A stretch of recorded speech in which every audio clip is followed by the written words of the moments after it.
तो दोस्तों एक बार फिर से स्वागत है आप सभी का आपके अपने favourite English learning channel scholar English पर। मेरा नाम है दीपिका कुमावत और मैं इस चैनल पर वेरियस कॉम्पिटिटिव एग्जाम्स के लिए इंग्लिश सब्जेक्ट टीच करती हूँ।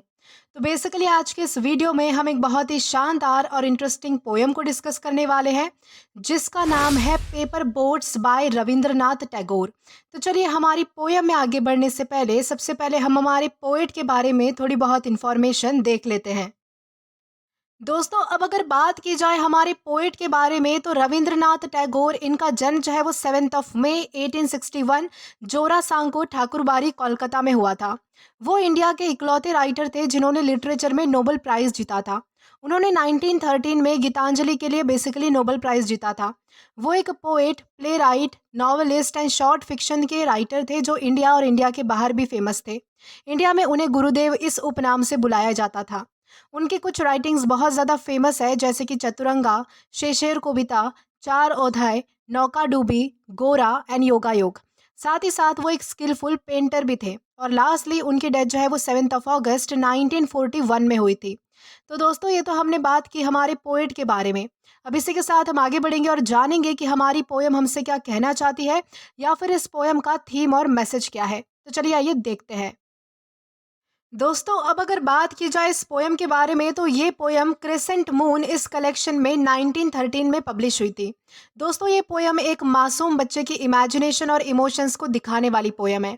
दोस्तों इस पोयम में बताया गया है कि एक बच्चा रोज अपनी कागज की नाव को बहते पानी में छोड़ता है, उन पर अपना नाम और अपने गांव का नाम लिखता है और उम्मीद करता है कि वो इन्हें कहीं दूर देश में पाएगा। वो अपनी नाव में फूल रखता है और उन्हें परियों और सपनों से जोड़ कर देखता है। तो ओवरऑल ये पोयम बच्चों की मासूम सोच, उनके सपने, उम्मीद और कल्पनाओं की उड़ान को बहुत ही खूबसूरत तरीके से दिखाती है। तो चलिए यही था हमारा इस पोयम का थीम या फिर कहे तो मैसेज। अब इसी के साथ हम आगे बढ़ेंगे हमारी पोयम की तरफ और इस पोयम का लाइन टू लाइन एक्सप्लेनेशन देखकर इस पोयम को अच्छे से डिटेल में समझने की कोशिश करेंगे। तो चलिए आइए शुरू करते हैं। तो दोस्तों हमारी इस पोयम की सबसे पहली लाइन आती है, day by day I float my paper boats one by one down the running stream. यानी कि हर दिन मैं अपने कागज़ की नाव को पानी की बहती धारा में बहाता हूँ एक एक करके। यानी बच्चा हर दिन कुछ नया करने की कोशिश करता है, जैसे कि कागज़ी नाव को पानी में बहाना। दोस्तों ये लाइन बताती है कि बच्चा अपने ख्वाबों और ख्यालों की दुनिया तक पहुँचना चाहता है, वहाँ तक जाना चाहता है अपने इमेजिनेशन के थ्रू। देन इसके बाद हमारी सेकेंड लाइन है, in big black letters I write my name on them and the name of the village where I live. यानी कि मैं अपनी नाव पर मोटे मोटे काले अक्षरों में अपना नाम और अपने गांव का नाम लिखता हूँ। यानी कि बेसिकली इस लाइन में क्या बताया गया है कि वो बच्चा जो है वो चाहता है कि कोई उसकी नाव को देखे और पहचाने, और वो बच्चा बताना चाहता है कि मैं कौन हूँ और कहाँ रहता हूँ। यानी कि वो ऐसा चाहता है कि वो जो बोट है, वो जो उसके पेपर बोट है, वो दूर दराज के जगह पर जाए और लोग उसे देखे कि ये बोट जो है वो कहाँ से आई है, किस बच्चे की है या फिर इसका वो बच्चा कहाँ का रहने वाला है। तो इसीलिए वो बच्चा क्या करता है कि अपना नाम और अपने गांव का नाम जो है वो उस पेपर बोट पर लिखकर उसे पानी में बहा देता है। देन इसके बाद है, I hope that someone in some strange land will find them and know who I am. यानी कि मैं उम्मीद करता हूँ कि कोई दूर देश में इन नाव को पाएगा और मुझे जानेगा। यानी कि ये जो मेरी बोट है, मैं चाहता हूँ कि दूर देश में ये जो है वो किसी को मिलेगी और कोई ना कोई जो है वो मुझे उम्मीद है कि मुझे जान ही जाएगा। यानी कि बच्चा ये चाहता है कि उसकी बात, उसका नाम, उसकी पहचान दुनिया के दूर दराज के लोगों तक पहुँचे। यानी कि वो अपनी पहचान को लोगों के साथ बांटना चाहता है। यानी कि वो चाहता है कि लोग उसे उसके नाम से, उसके गांव से जाने, यानी कि उस पेपर बोट के जरिए उसे पहचान मिले। तो इस तरीके से यहाँ पर बताया गया है। देन इसके बाद है, I load my little boats with shiuli flowers from our garden and hope that their blooms of the dawn will be carried safely to land in the night. यानी कि मैं अपनी नाव में हमारे बगीचे से लाए गए शिवली के फूल रखता हूँ और उम्मीद करता हूँ कि ये सुबह के फूल रात में कहीं सही सलामत पहुँच जाए। दोस्तों ये जो शिवली के फूल होते हैं वो बहुत ही सुंदर और नाजुक होते हैं। यानी कि ये जो शिवली है वो एक किसी फ्लावर का नाम है और वो बच्चा क्या करता है तो इन फूलों को तोहफे की तरफ भेजता है, जैसे कि वो अपनी भावनाएं या फिर अपनी खुशबू किसी अजनबी तक पहुंचा रहा हो। तो इस तरीके से यहाँ पर बताया गया है। देन इसके बाद है, I launch my paper boats and look up into the sky and see the little clouds setting their white bulging sales.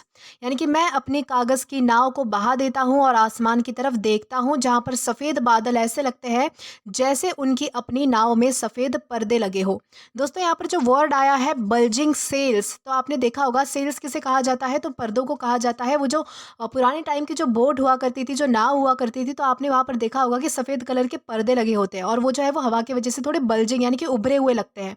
वो बेसिकली जो है वो हवा का दबाव और हवा का प्रभाव ही रोकने के लिए होते हैं। और वैसे पर्दे जो है वो आपने बहुत बार मतलब कि मूवीज़ में वगैरह देखे होंगे, जो कि अभी जनरली ऐसे चलन में नहीं है, लेकिन पहले जो है वो उसका बहुत ज़्यादा यूज़ हुआ करता था, तो उसे ही बोलते हैं सेल।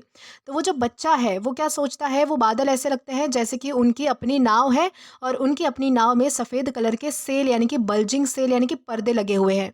दोस्तों यहाँ पर अपना वो जो बच्चा है वो अपनी इमेजिनेशन में खो रहा है। उसे लगता है कि जैसे बादल भी उसकी नाव की तरह तैर रहे हैं और वो आसमान और धरती को अपना खेल का मैदान मानता है। तो इस तरीके से वो जो है वो अपनी इमेजिनेशन में खो चुका है और अलग-अलग चीज़ें जो है वो सोच रहा है। तो इस तरीके से यहाँ पर बताया गया है। देन इसके बाद है I know not what playmate of mine in the sky sends them down the air to race with my boats.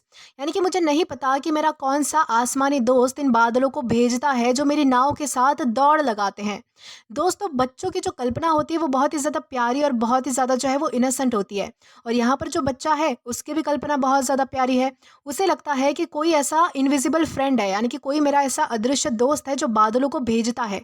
ये लाइन दिखाती है कि बच्चों की सोच कितनी मासूम और कल्पनाओं से यानी कि इमेजिनेशन से भरी हुई होती है। देन इसी के साथ आगे बढ़ेंगे। द नेक्स्ट लाइन है When night comes, I bury my face in my arms and dream that my paper boats float on and on under the midnight stars.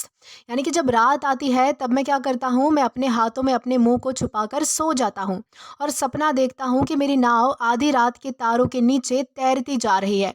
यानी कि वो जो बच्चा है वो अपनी नाव को सिर्फ दिन में ही इमेजिन नहीं करता, सिर्फ उसके बारे में दिन में ही नहीं सोचता, बल्कि वो उसे सपनों में भी सोचता है और वो रात में भी सोचता है। दोस्तों ये लाइन बताती है कि उसके ख्वाब बहुत ज़्यादा डीप है, बहुत ज़्यादा इंटेंस है, बहुत ज़्यादा गहरे और प्यारे हैं। देन इसके बाद हमारी लास्ट लाइन आती है the fairies of sleep are sailing in them and the lading is their baskets full of dreams. यानी कि नींद की परियां उन नाव में बैठी होती है और उनके पास सपनों से भरी टोकरी होती है। दोस्तों ये लाइन बहुत ही प्यारी है जहाँ बच्चा सोचता है कि उसकी नाव अब परियों के साथ चल रही है, जहाँ पर वो जो परियां है वो उसकी नाव में बैठी है और वो परियां सपने लेकर जा रही है। दोस्तों ये लाइन बताती है कि बच्चों की जो दुनिया होती है, बच्चों की जो इमेजिनेशन वाली दुनिया होती है वो बहुत ही ज़्यादा रंगीन और जादुई होती है। तो इसी के साथ हमारी इस पोएम का लाइन टू लाइन एक्सप्लेनेशन यहीं पर ख़त्म होता है। आशा करती हूँ कि आपको ये पोएम अच्छे से समझ आई हो और पसंद भी आई हो।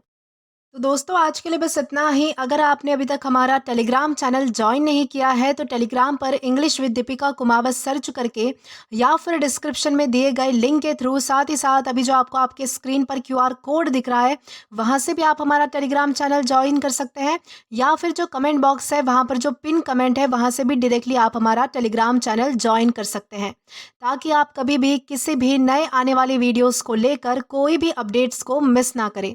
और दोस्तों अगर आपको आज का ये वीडियो पसंद आया है या फिर हेल्पफुल लगा है तो do like this video, subscribe the channel and share as much as you can. और अगर आपने इससे पहले वाली वीडियोस नहीं देखे हैं तो यहाँ पर मैंने एक प्लेलिस्ट प्रोवाइड कर दी है जहाँ पर आप क्लिक करके वो सभी पहले वाली वीडियोस भी देख सकते हैं और एक्सप्लोर कर सकते हैं।